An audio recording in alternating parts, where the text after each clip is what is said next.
नमस्कार, special report देख रहे हैं आप और मैं हूं आपके साथ वर्षा मौर्य। उत्तर प्रदेश में चुनाव भले ही 2 साल बाद है, लेकिन यूपी की सियासी सरगर्मी को देखकर ऐसा लग रहा है जैसे 2027 चुनाव का बिगुल अभी से बज गया है। खासकर सीएम योगी की 27 की तैयारी में विपक्षी खेमे में खलबली मची है। बीजेपी के दलित प्लान को देखते हुए अखिलेश एक तरफ पीडीए को मजबूत करने की कोशिश कर रहे हैं, तो दूसरी ओर इंडिया गठबंधन में पड़ी फूट को भी पाटते नजर आ रहे हैं। सपा प्रमुख अखिलेश यादव ने 2027 के उत्तर प्रदेश विधानसभा चुनावों के लिए कांग्रेस के साथ गठबंधन की रणनीति बनाई है, जिस पर बीजेपी ने कहा कि चाहे सपा, बसपा, कांग्रेस तीनों मिल जाए तब भी कोई फर्क नहीं पड़ने वाला और 2027 में भी यूपी में कमल ही खिलेगा। देखिए रिपोर्ट।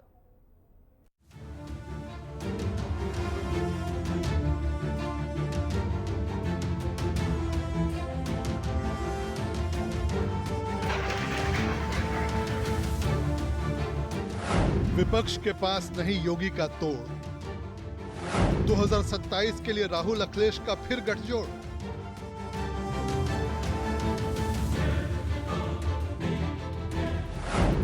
योगी का प्रण सनातन, विपक्ष का मिशन कठमुल्लापन। एकजुट हिंदू से खलबली, 27 में भी योगी बनेंगे बाहुबली।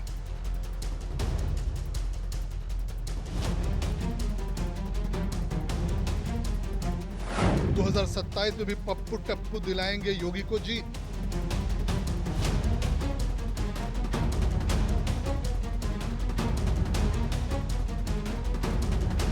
उत्तर प्रदेश के मुख्यमंत्री योगी आदित्यनाथ जहां अयोध्या, काशी, मथुरा, प्रयागराज और संभल के जरिए सनातन का झंडा बुलंद कर रहे हैं, वहीं शासन और सुशासन को लेकर भी उनका एजेंडा साफ है। यूपी की बीजेपी सरकार पीएम मोदी के सबका साथ सबका विकास के एजेंडे के साथ काम कर रही है। योगी राज में उत्तर प्रदेश $1 ट्रिलियन की इकोनॉमी बनने की ओर तेजी से आगे बढ़ रहा है। सीएम योगी ने अखिलेश यादव के पीडीए वाले जातीय समीकरणों को ध्वस्त करते हुए हिंदुत्व को नई प्रखर पहचान दी है। वो पीएम मोदी के बाद हिंदुत्व के नए पोस्टर बॉय बन चुके हैं। कश्मीर से कन्याकुमारी तक उनकी मांग है, जिससे विपक्ष की बांटने वाली राजनीति 2027 में भी फेल होती दिख रही है। यूपी के मुख्यमंत्री योगी आदित्यनाथ का विपक्ष के अंदर ऐसा खौफ है कि लोकसभा चुनाव के बाद अलग अलग ताल ठोकने वाले 2 लड़कों की जोड़ी यानी अखिलेश यादव और राहुल गांधी को 27 के यूपी चुनाव के लिए लामबंद होना पड़ रहा है। 2027 विधानसभा चुनावों के लिए जहां भारतीय जनता पार्टी बड़े स्तर पर तैयारियां कर रही है, जनसंपर्क कर रही है, अभियान चलाने का काम बड़े स्तर पर कर रही है, तो ऐसे में अब विपक्ष भी अपनी तैयारियों को मजबूत करने में लगे हुए हैं। जहां ये खबरें आ रही थी कि इंडिया गठबंधन में सब कुछ ठीक नहीं है, ऐसे में अखिलेश यादव के बयान ने एक बार फिर से उत्तर प्रदेश की राजनीति में सरगर्मी तेज कर दी है कि 2027 में इंडिया गठबंधन के तहत विधानसभा चुनाव उत्तर प्रदेश में लड़ा जाएगा, यानी कि समाजवादी पार्टी, कांग्रेस एक बार फिर से उत्तर प्रदेश में एक साथ दिखाई देगी। हाल फिलहाल इस बयान के बाद से भारतीय जनता पार्टी इस पर पलटवार कर रही है और कह रही है विकास के मुद्दों पर जब विपक्ष बात नहीं कर पाता है तो एकजुटता करके साफ तौर पर सरकार को बदनाम करने का काम करता है। दरअसल समाजवादी पार्टी के अध्यक्ष अखिलेश यादव से इंडिया गठबंधन को लेकर सवाल पूछा गया। उन्होंने कहा कि इंडिया गठबंधन मौजूद है और आगे भी रहेगा, जिससे ये साफ हो गया है कि 2027 का यूपी चुनाव भी योगी आदित्यनाथ वर्सेस ऑल होने वाला है। 2027 में प्रयागराज के हम अपने संगठन और नेताओं से कहेंगे और जिस तरह का जनता में हम लोग समर्थन देख रहे हैं, जिस तरीके से आजमगढ़ और अंबेडकर नगर, बलिया पूरा का पूरा गाजीपुर या सफाया कर दिया था बीजेपी का, इसी तरीके से प्रयागराज से भी हम लोग मिल करके सफाया करेंगे। इंडिया गठबंधन है और इंडिया गठबंधन रहेगा। आपके समय में उत्तर प्रदेश क्यों पिछड़ा था और आज उत्तर प्रदेश उतनी तेजी के साथ आगे बढ़ रहा है? उसका कोई कारण तो होगा और उसमें मैं आपसे केवल एक बात कहना चाहूंगा कि समस्या के बारे में सोचने से, एक चिंतक ने बहुत अच्छी बात कही कि समस्या के बारे में सोचने पर बहाने मिलते हैं, समाधान के बारे में सोचने पर रास्ते मिलते हैं। जिंदगी आसान नहीं है, बस खुद को मजबूत बनाना पड़ता है। उत्तम समय कभी नहीं आता, समय को उत्तम बनाना पड़ता है। और डबल इंजन की सरकार ने समय को उत्तम बनाया है। हाँ, इसीलिए कह रहे हैं ना, क्योंकि इसीलिए तो 5 साल सफलतापूर्वक चलाने के बाद भी फिर से थंबिंग मेजॉरिटी के साथ आए हैं और 27 में फिर से आएंगे।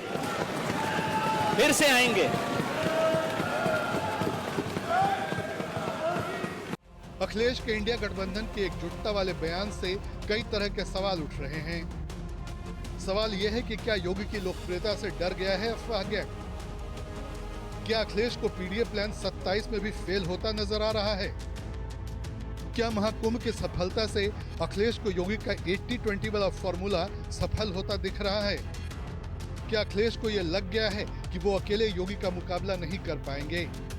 क्या अखिलेश को अभी से 2027 की संभावित हार दिखने लगी है? और सबसे बड़ा सवाल ये कि राहुल अखिलेश के साथ लड़ने से 2027 में योगी की हैट्रिक पर चुनाव से पहले ही मुहर लग जाएगी, क्योंकि इसी साल फरवरी में सीएम योगी ने विधानसभा सत्र के दौरान पप्पू टप्पू वाला बयान देकर सियासी भूकंप ला दिया।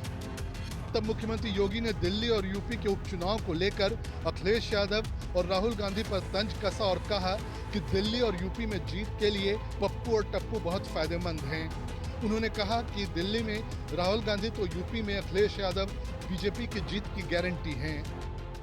देश अब इस बात को कहने लग गया है कि अगर श्री राहुल गांधी की उपस्थिति भाजपा की जीत की गारंटी है तो उत्तर प्रदेश में से अखिलेश यादव की उपस्थिति भाजपा की जीत की निश्चित गारंटी है।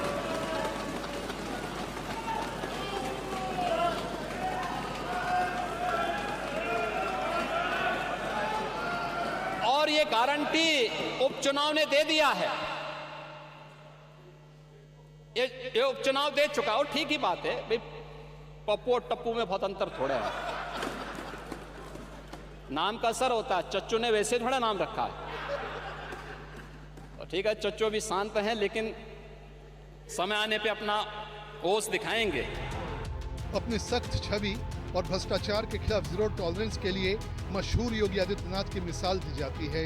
यूपी की अर्थव्यवस्था के साथ ही कानून व्यवस्था पर भी योगी की पूरी नजर है। यूपी की इकोनॉमिक $1 ट्रिलियन बनाने के लिए योगी सरकार ग्लोबल इन्वेस्टर समिट, मोटो जीपी और यूपी इंटरनेशनल ट्रेड शो जैसे आयोजन लगातार कर रही है और सरकार के इन कदमों का असर भी दिख रहा है। अकेले प्रयागराज महाकुंभ से यूपी की योगी सरकार को 3 लाख करोड़ की आमदनी हुई। अब इस ब्रांड योगी से टकराना विपक्ष के बस की बात नहीं दिख रही है।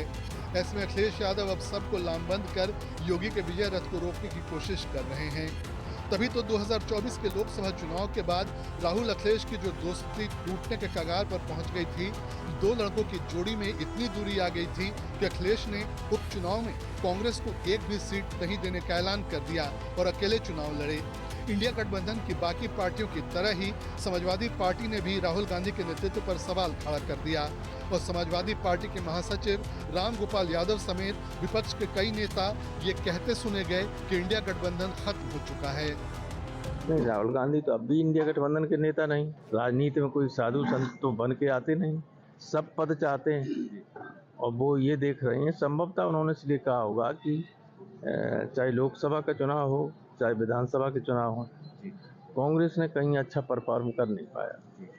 कहीं अगर लोकसभा के चुनाव में इनकी सरकार है, हिमाचल प्रदेश में 4 की 4 सीटें हार गई। इनकी सरकार तेलंगाना और कर्नाटक में है, वहाँ भी आधी सीटें हार गए। अगर वहाँ भी ठीक परफॉर्मेंस हो जाता और मध्य प्रदेश में, छत्तीसगढ़ में 1 सीट नहीं जीते तो आज मोदी प्रधानमंत्री होते ही नहीं। अखिलेश की दूरी इतनी ज्यादा बढ़ गई कि दिल्ली विधानसभा चुनाव में अखिलेश यादव कांग्रेस के खिलाफ चुनाव प्रचार करते नजर आए। अब सवाल यह है कि योगी के जिस डर की वजह से अखिलेश ने राहुल से किनारा कर लिया था, क्या इसी डर की वजह से उन्हें साथ आने पर मजबूर होना पड़ रहा है? और योगी आदित्यनाथ ने सनातन को एकजुट करने के लिए बटेंगे तो कटेंगे का जो नारा दिया, वो अखिलेश यादव को समझ में आ गया है। उन्हें यह लग गया है कि अगर 2027 में योगी के खिलाफ पूरा विपक्ष एकजुट नहीं हुआ तो फिर 2032 तक सत्ता से दूर रहना पड़ सकता है। तभी तो यूपी चुनाव से 2 साल पहले ही अखिलेश ये कहने लगे हैं कि इंडिया गठबंधन 2027 में भी नजर आएगा। अखिलेश यादव जी अपने बल पे कोई चुनाव ना जीत सकते हैं और ना ही उनकी लड़ने की क्षमता है। जिस तरीके से कल उन्होंने बयान दिया है कि वो कांग्रेस के साथ मिलकर चुनाव लड़ेंगे 2027 का, यह उनकी हताशा, निराशा और उनके कार्यकर्ताओं के अंदर जो हिम्मत टूटी हुई है वह दर्शाता है। लेकिन भारतीय जनता पार्टी अपने ईमानदार नेता योगी आदित्यनाथ जी के नेतृत्व में जन कल्याण की जो योजनाएं हैं उनके बल के आधार पे हम 2027 का चुनाव फिर भारी बहुमत से जीतेंगे। अखिलेश यादव जी गठबंधन करते रहें, लेकिन अखिलेश यादव जी को अच्छी तरीके से प्रदेश की जनता जानती है, दोबारा उनको सत्ता में आने नहीं देगी। गठबंधन में जितने भी दल हैं, उत्तर प्रदेश का जब चुनाव आएगा 2027 में तो साथ मिलकर चुनाव लड़ने का काम करेंगे और पीडीए समाज के लोगों को मजबूत करने का काम करेंगे। उत्तर प्रदेश में 27 में समाजवादी पार्टी सरकार बनाने जा रही है और इस बात का संदेश उत्तर प्रदेश की आम जनता ने साफ तौर पे अभी थोड़े दिन पहले दिया भी था। जिस तरह का उत्तर प्रदेश में माहौल है, जिस तरह के आज उत्तर प्रदेश के हालात हैं, उत्तर प्रदेश की जनता त्राहिम कर रही है और उत्तर प्रदेश की जनता चाहती है कि समाजवादी पार्टी की लोग सरकार बनाए, उत्तर प्रदेश को विकास की ओर ले जाए। भारतीय जनता पार्टी के अंदर हार का डर है। इंडिया गठबंधन जब 2024 में एक साथ चुनाव लड़ा, समाजवादी पार्टी, कांग्रेस पार्टी उत्तर प्रदेश में, तो भारतीय जनता पार्टी बहुत नीचे चली गई। अब उनको वही डर 2027 में दिख रहा है, क्योंकि जो जनता के मुद्दे हैं, बेरोजगारी, महंगाई, दलितों महिलाओं पर अत्याचार भाजपा सरकार में, अपराधियों को भाजपा सरकार का संरक्षण, जो वक्फ कानून लेकर आए हैं जो सीधे तौर पे संविधान विरोधी है, तो उन मुद्दों पर बीजेपी के पास जवाब नहीं है, इसीलिए वो गठबंधन से डर रहे हैं। हम तो कह रहे हैं कि डर क्यों रहे हो? अगर वाकई में आपने कुछ उत्तर प्रदेश के लोगों के लिए काम किया है तो बताओ कि बेरोजगारी आपने बढ़ा दी, 45 साल में सबसे ज़्यादा है, पेपर पर पेपर लीक होते चले गए, दलितों को मारने वालों को भाजपा सरकार ने संरक्षण दिया। बताओ ना ये अपनी सारी चीज़ें, जनता 2027 में फैसला करेगी इसका। दरअसल 2024 के लोकसभा चुनाव में कांग्रेस के साथ गठबंधन करके चुनाव लड़ना समाजवादी पार्टी के लिए मुफीद रहा। यूपी की 80 लोकसभा सीटों में से समाजवादी पार्टी 37 सीट और कांग्रेस 6 सीट जीतने में कामयाब रही और बीजेपी की सीटें 62 से घटकर 33 पर आ गई। ऐसे में अखिलेश ने सूबे के सियासी समीकरण को देखते हुए 2027 में इंडिया गठबंधन के साथ मिलकर लड़ने का फैसला किया है। हालांकि अखिलेश का ये दांव भी कितना चलेगा ये कहना भी मुश्किल है, क्योंकि लोकसभा चुनाव के बाद सीएम योगी हिंदुत्व के एजेंडे पर और ज्यादा एग्रेसिव हो गए हैं। इसका असर यूपी के उपचुनाव में देखने को मिला। उपचुनाव में योगी का ऐसा जादू चला कि यहाँ बीजेपी 10 में से 8 सीट जीत गई, जिसमें कुंदरकी का वो मुस्लिम बहुल सीट भी शामिल है, जहां 32 साल बाद समाजवादी पार्टी को हराने में बीजेपी कामयाब हुई। तो अयोध्या के मिल्कीपुर में भी अखिलेश के पीडीए प्लान को फेल कर वहां कमल खिला दिया। 2024 के लोकसभा चुनाव में समाजवादी पार्टी ने जिस तरह से दलित और पिछड़ों की राजनीति की, उससे हिंदू समाज विभाजित हुआ, जिससे भारतीय जनता पार्टी को नुकसान हुआ। इस नुकसान से निपटने के लिए भी बीजेपी नए नए प्रयोग कर रही है। इस वक्त भी अंबेडकर जयंती के बाद से यूपी बीजेपी के नेता और कार्यकर्ता दलितों के बीच पहुंचकर विपक्ष के भ्रम जाल को दूर करने की कोशिश कर रहे हैं। साथ ही राणा सांगा विवाद पर योगी के ताबड़तोड़ प्रहार से भी अखिलेश बैकफुट पर नजर आ रहे हैं। आज समाजवादी पार्टी और कांग्रेस देश के अंदर और प्रदेश के अंदर जातीय संघर्ष नया प्रारंभ करने का प्रयास कर रही है। और ये जातीय संघर्ष किस रूप में आपने देखा होगा,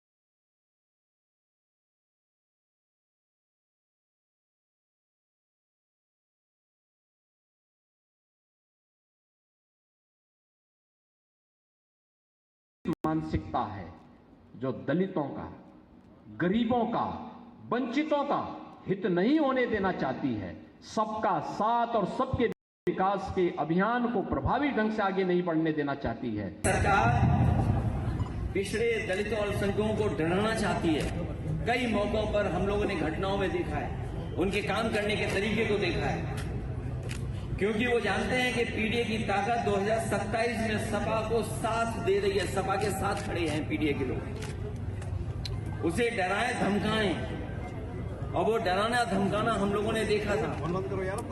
अभी जो बाई इलेक्शन हुआ था उसमें किस तरीके से डराया धमकाया गया था, उन्हें वोट तक नहीं डालने दिया गया था।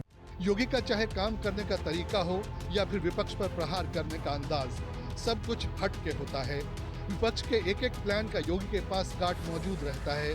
सियासी नब्ज पकड़ने में भी योगी इस वक्त सबसे बड़े नेता बन चुके हैं। योगी का बटेंगे तो कटेंगे नारा हरियाणा, महाराष्ट्र के विधानसभा चुनाव और यूपी के उपचुनाव में इतना हिट रहा कि कहा जा रहा है कि इस नारे की गूंज अब न सिर्फ 2027 के यूपी चुनाव में बल्कि 2029 के लोकसभा चुनाव में भी सुनाई देगी। इससे पूरा विपक्ष घबराया हुआ है। ऊपर से योगी ने 80-20 की बात करके भी विपक्ष को डरा दिया है। सीएम योगी का साफ कहना है कि यूपी की लड़ाई में 80% वो लोग हैं जो बीजेपी और इसके झंडे को पसंद करते हैं, जबकि 20% में वो लोग हैं जो विकास की नहीं बल्कि स्वार्थ की राजनीति को प्राथमिकता देते हैं, और जनता ऐसे लोगों को पहले ही साइड कर चुकी है। आज आप देखते होंगे उत्तर प्रदेश के अंदर कहीं जाते होंगे, कहीं गंदगी नहीं दिखती होगी, अव्यवस्था नहीं दिखती होगी, अराजकता नहीं दिखती होगी, दंगा नहीं दिखता होगा, अनावश्यक शोरगुल नहीं दिखता होगा।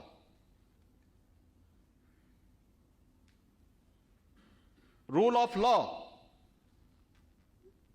आपको उत्तर प्रदेश के अंदर अक्सरशः ये केवल भाषणों का विषय नहीं, जमीनी धरातल पर दिखता होगा।